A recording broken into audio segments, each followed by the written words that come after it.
Horse fossils are textbook proof of evolution, right?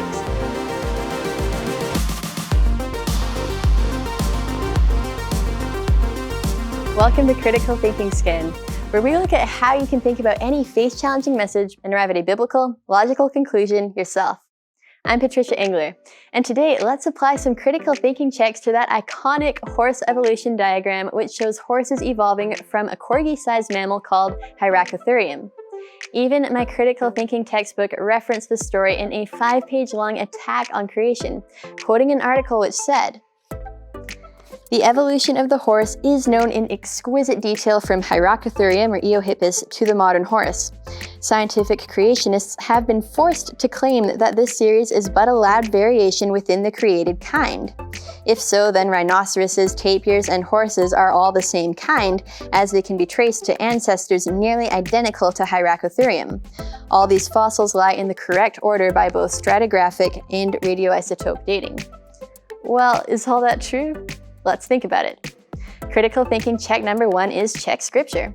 We know God created living things to reproduce according to their kinds. So while we might see impressive variation within a created kind like horses, we wouldn't expect horses to share a common ancestor with other animal kinds. So the textbook is challenging a biblical teaching, which is check 2. For check 3, check the source, I had to flip to the back of my textbook to see where this quote came from. A skeptic blog post which isn't even online anymore, but which apparently republished a 1987 newsletter by a biologist who writes for the outrightly anti-creationist National Center for Science Education, or NCSE. I couldn't find the newsletter, but I spotted the same quote on the NCSE website.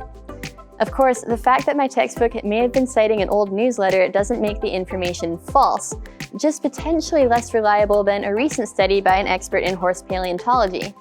But of course, even experts are biased by their worldviews, which will shape their interpretations of the fossils. Well, let's jump to check number 6, check the interpretations, which is the most relevant critical thinking check for this example. The textbook is presenting a lot of information as fact, but let's see what's actually the observational science here. Hyracotherium, the supposed horse ancestor, is a small, extinct mammal with 3 toes on the hind limbs and 4 on the front. Biblical creationists, including Richard Owen, who first described Hyracotherium in 1841, don't interpret Hyracotherium as belonging to the horse kind, though many of the other fossils in the horse series likely are variations within the horse kind. The idea that Hyracotherium-like animals evolved into horses, rhinos, and tapirs is not a fact that we observe happening right now with observational science, but an interpretation from historical science based on evolutionary presuppositions. Evolutionists compare different fossils, score them on similarities for specific traits like toe number and tooth crown type, and assume those similarities show evolutionary relatedness. That's what the textbook quote means by saying tapirs, rhinos, and horses can be traced to ancestors nearly identical to Hyracotherium. This is based on assumptions from historical science, even though it's stated as a fact. And depending what assumptions evolutionists use and what similarities they look for, they can end up with different evolutionary trees.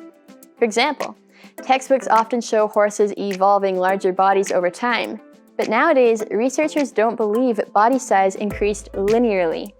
In fact, every evolutionary paper I've read outside my textbook has said that horses' supposed evolution was not linear, like textbooks may still show, but much more complex and branched, which fits with biblical variation within the horse kind.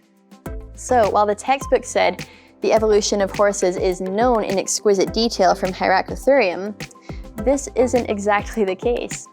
Neither is it the case that the supposed horse fossil series all lies in the correct order with both stratigraphic and radioisotope dating.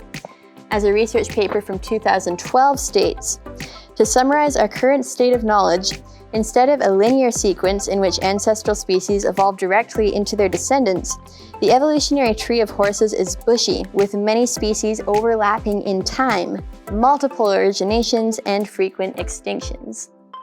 You can find more information in the linked resources showing there's more to the facts than what textbooks may say.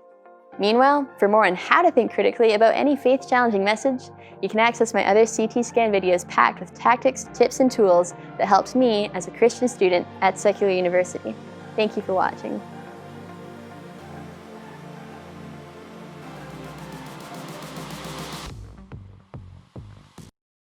Hey, it's Patricia here. Just wanting to let you know that if you like these videos, a free, easy way to help Answers in Genesis Canada create more content and equip more people to defend their faith is to hit that like button, subscribe to our channel, click the bell, and of course, share these resources. That lets the social media algorithms help these videos reach more people who can benefit from them, saving us advertising expenses while promoting biblical authority. Thank you so much.